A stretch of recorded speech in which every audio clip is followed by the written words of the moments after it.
안녕하세요. 저는 올해 45살 남자입니다. 회사에서 일을 하고 있는데 모르는 번호로 전화가 왔습니다. 전화를 받자 처음 듣는 목소리의 남자가 저보고 아내의 이름을 들먹이며 얘기했습니다. 나 미진이 사랑하는 사람입니다. 미진이와 만나기 시작한 지 3년째고 우리는 서로 사랑하고 있습니다.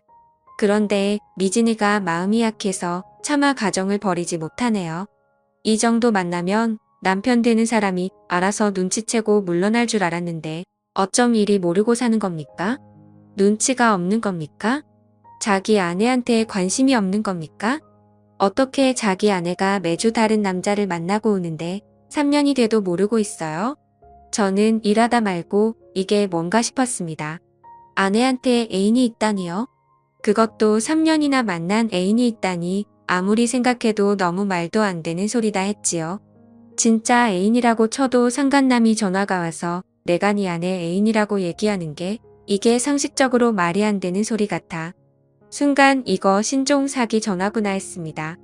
개인정보 빼가서 내 전화기에 있는 가족들 전화번호로 내 가족인 척 친척인 척하는 사기 전화가 많다고 하더니 이것도 그 비슷한 종류의 스팸이라고 생각했던 거지요. 그래서 저는 너 뭐야? 너 보이스피싱이지? 했더니 그 남자가 아주 신경 거슬리게 웃더니 전화를 끊어버렸습니다. 저는 기분이 아주 찝찝하고 더러웠지만 그냥 그렇게 끊는 걸 보니 스팸님 맞나 보다 생각하고 털어버렸습니다. 그리고 그날 저녁 아내한테 가서 당신 애인 있어? 당신 애인이 전화 왔던데?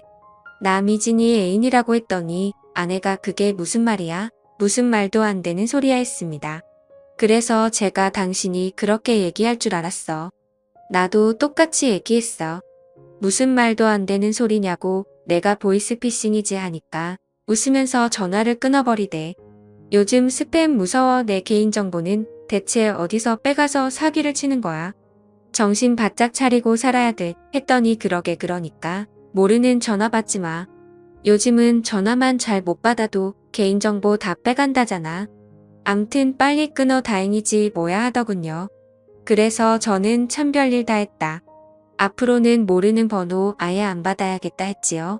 그리고는 그 전화는 잊었습니다. 제 입장에서 봤을 때 정말 말도 안 되는 소리였으니까요. 그 전화를 받고 일주일 뒤 모르는 번호로 또 전화가 걸려왔습니다. 가만 보니 일주일 전에 걸려왔던 그 번호 같더군요.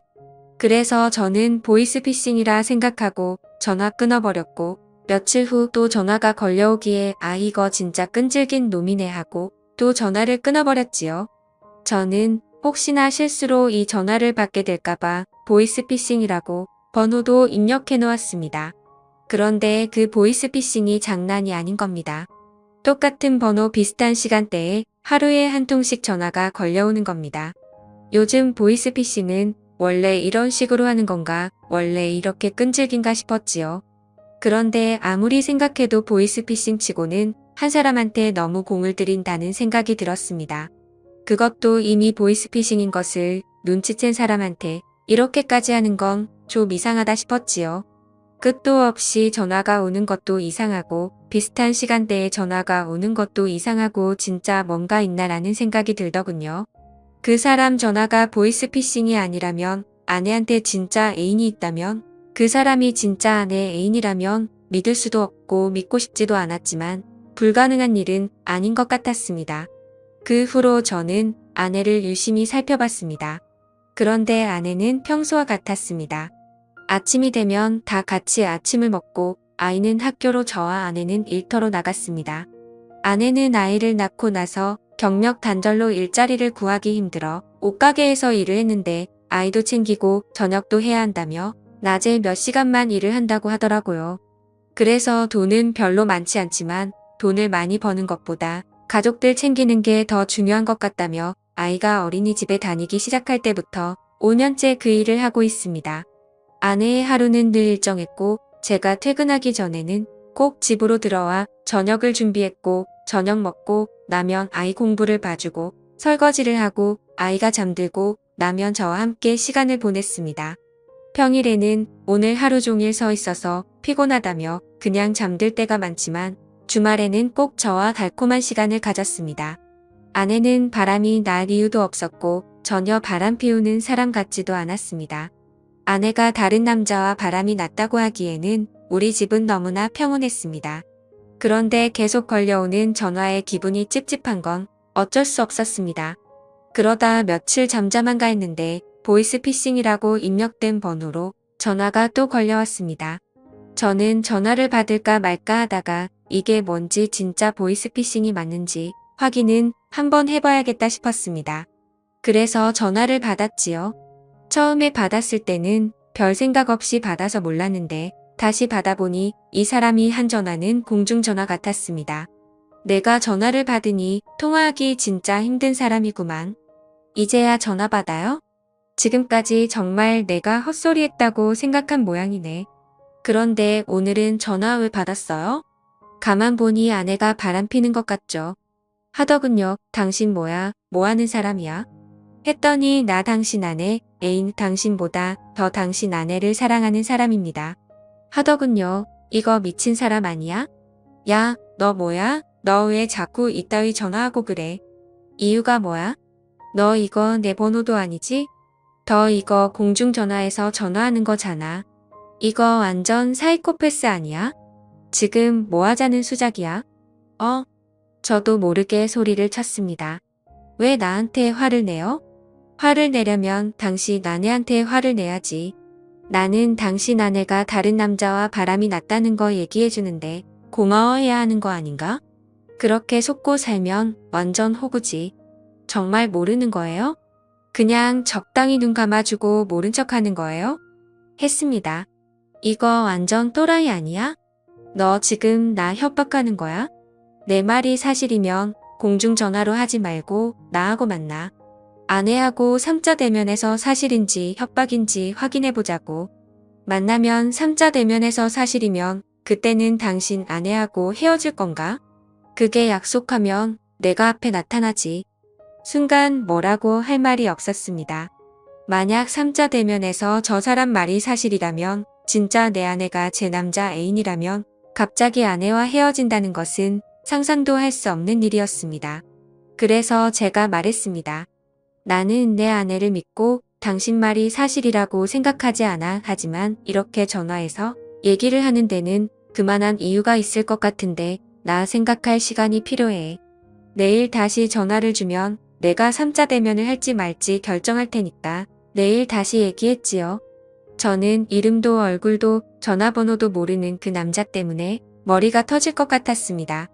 그 남자는 누군지 도대체 나한테 왜 이러는지 알아야겠다 생각이 들었습니다. 어떻게든 끝을 보지 않으면 절대 끝날 것 같지 않았습니다. 저는 우선 아내와 얘기를 해봐야겠다 싶었지요. 제가 제일 믿는 사람도 아니고 그 누구보다 믿어야 할 사람도 아니니까요. 저는 아내한테 그날 있었던 일에 대해 얘기를 했습니다. 그리고 물었지요. 어떻게 된 거야? 솔직히 말해줬으면 좋겠어. 당신한테 진짜 애인이 있는 거야? 만난 지 3년이나 됐다는데 지금까지 날 속이고 남자를 만났던 거야? 그랬더니 아내는 아니야. 애인이라니 무슨 말도 안 되는 소리야. 내가 왜 애인이 필요해? 내가 무슨 애인이 있다고 그래? 어떤 미친 인간이 그런 얘기를 한 건지 모르겠는데 이름도 모르고 얼굴도 모르는 사람 얘기를 믿겠다는 거야? 나를 믿어야지. 나 정말 그런 거 없어. 그래 나도 당신을 믿어. 그런데 그 사람이 그러는 데는 이유가 있을 거잖아. 누군지 정말 몰라? 누군지 짐작하는 사람도 없어? 물었더니 아내 눈빛이 살짝 흔들리는 것 같았습니다. 그래도 아내는 그 남자에 대해서는 입을 열지 않았습니다. 그럼 나 한 가지 부탁이 있어. 당신 전화기 한번 보자. 문자, 사진, 통화, 내역 모두 다 보여 주면 당신 말 믿을게. 그랬더니 아내는 바로 전화기를 열어서 보라고. 도대체 뭐가 있냐고 이래도 나를 못 믿겠냐고 했습니다. 정말 아내의 전화기에는 다른 남자와 찍은 사진 한 장도 없고 낯선 전화번호도 없었습니다. 문자도 전화도 저랑 가족들 외에 특별히 연락을 주고받은 흔적도 없었습니다. 정말 귀신에 홀린 기분이 들었지요. 아내는 절대 애인 같은 건 없다는데 그 남자는 끝까지 자기가 아내 애인이라고 하니 기가 막힐 노릇이었습니다. 솔직히 이제는 누구 말이 진짜인지 누가 나를 속이고 있는 건지 판단할 수도 없었습니다. 당연히 아내를 믿어야지 싶다가도 도대체 밖에서 무슨 짓을 하고 다니기에 이상한 사람한테서 전화가 오나 아내가 의심스럽기 시작했습니다. 저는 밤새도록 한숨도 잘 수가 없었습니다.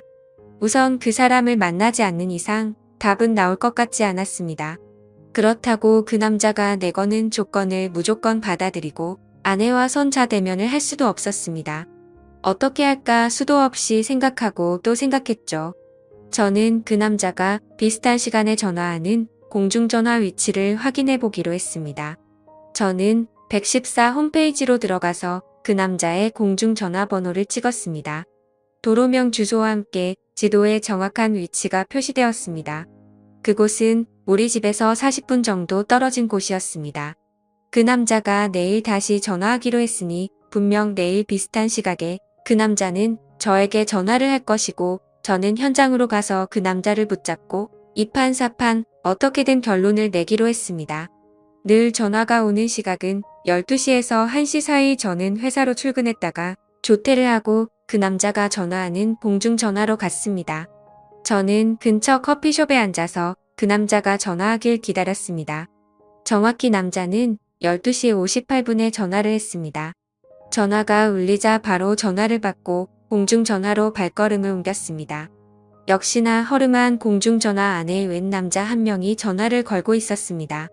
그 남자가 저에게 생각 많이 해봤냐고 어떻게 할 거냐고 묻더군요.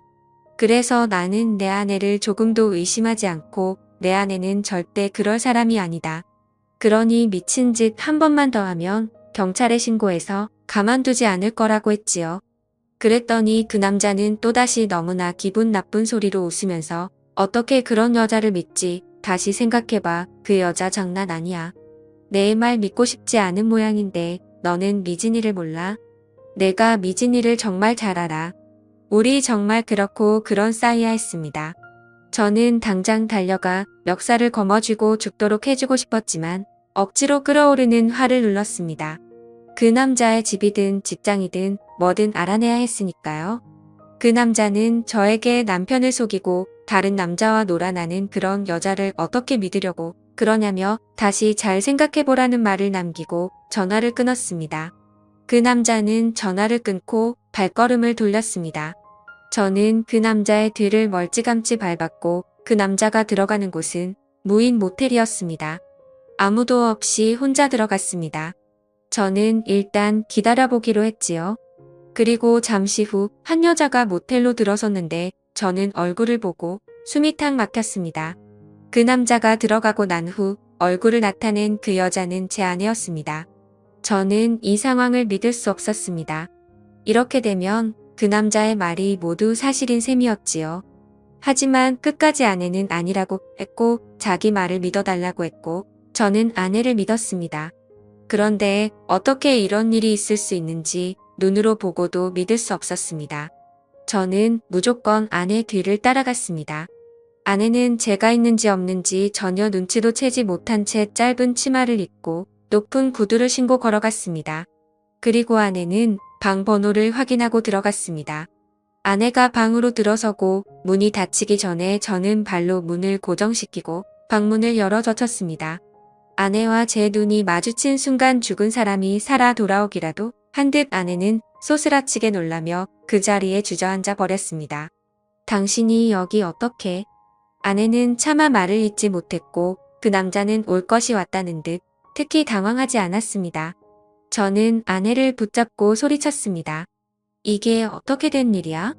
아니라고 했잖아. 나 당신을 믿었어. 그런데 이게 뭐야? 지금 이 시간에 당신이 왜 여기 있어? 왜 여기 있냐고. 나한테 전화한 저놈이랑 왜 여기 있어? 진짜 저놈 애인이라도 되는 거야? 저놈 말이 다 맞아 그런 거야? 내가 미친 사람처럼 소리를 쳤다. 아내는 내가 묻는 말에는 대답하지 않고 저 인간이 전화했어. 당신한테 전화한 사람이 저 인간이야. 하더군요. 그랬더니 그 남자가 얘기했다고 말하더군요. 내가 전화했어. 우리 둘이 3년을 만났다고 우리 둘이 그렇고 그런 사이라고 했지. 다른 남자 품에 안기는 여자 왜 끼고 사냐고 헤어지라고 했어. 당신 남편과 나를 위해서. 그 남자 얘기가 끝나자 아내는 그 남자에게 다가가 있는 힘을 다해 그 남자 뺨을 3대에 후려쳤더군요. 이 안에서 있었던 일 절대 발설하지 않는다. 이게 이 세계 룰 아니야. 그런데 너 왜 이래 내 남편한테 왜 전화를 한 거야? 얘기해서 뭐하게 도대체 뭐 하자는 거야? 도대체 왜 그랬냐고 아내가 울고불고 소리쳤습니다. 자꾸 만나다 보니 내가 좋아져서 너를 사랑하게 돼서 그래서 다른 남자하고 공유하고 싶지 않아서 왜 그러면 안 돼 그러니까 내가 이중생활 그만하라고 했잖아. 그만하고 그냥 나랑 살자고. 이 남편하고도 헤어지고 그냥 나랑 살자고 몇 번이나 말했어. 일 그만두면 내가 버는 이 돈 몇 배로 준다고 내가 얘기했잖아.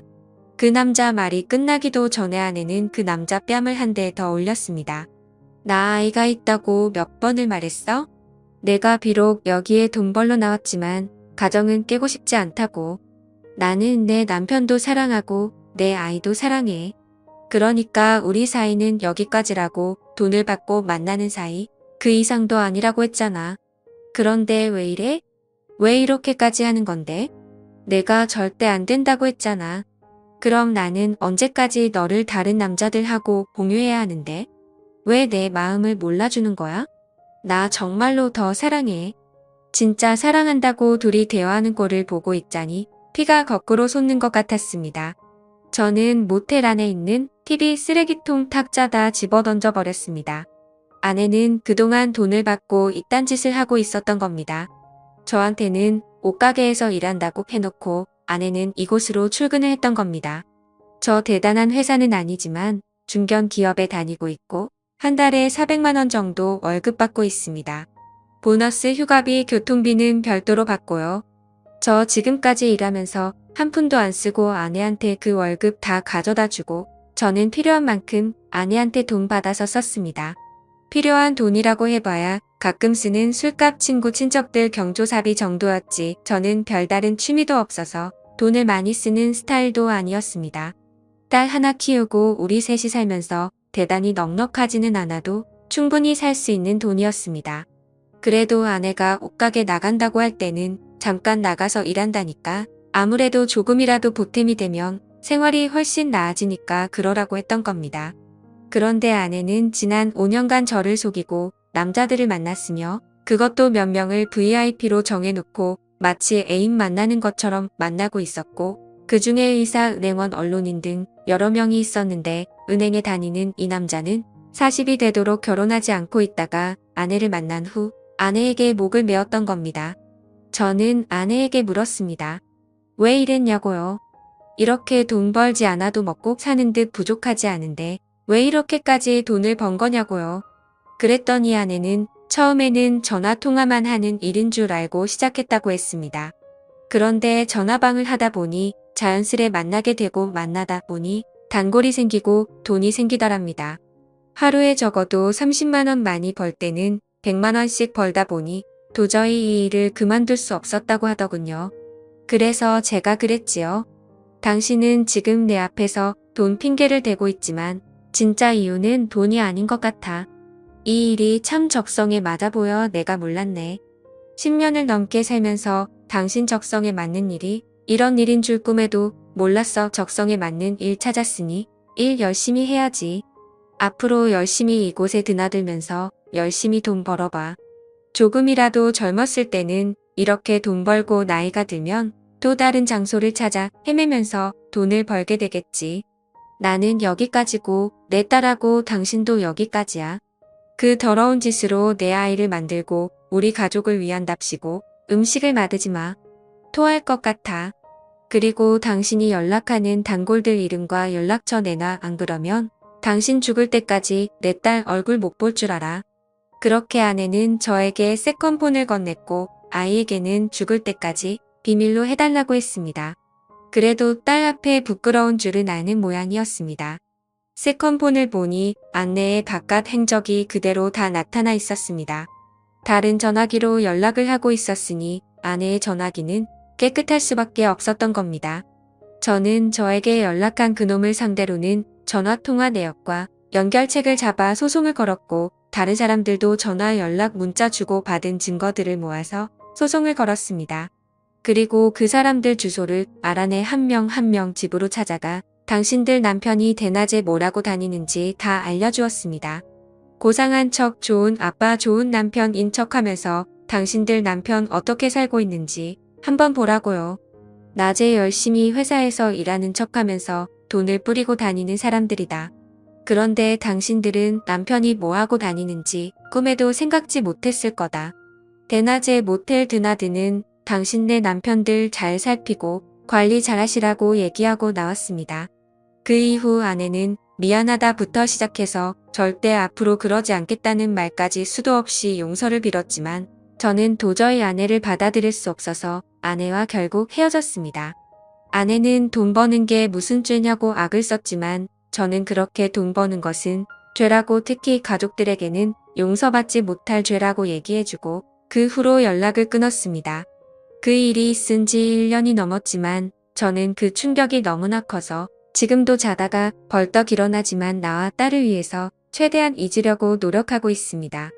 앞으로 다른 여자는 못 만날 것 같고 우리 딸과 행복하게 잘 살고 싶습니다. 지금까지 제 사연을 들어주셔서 감사드려요.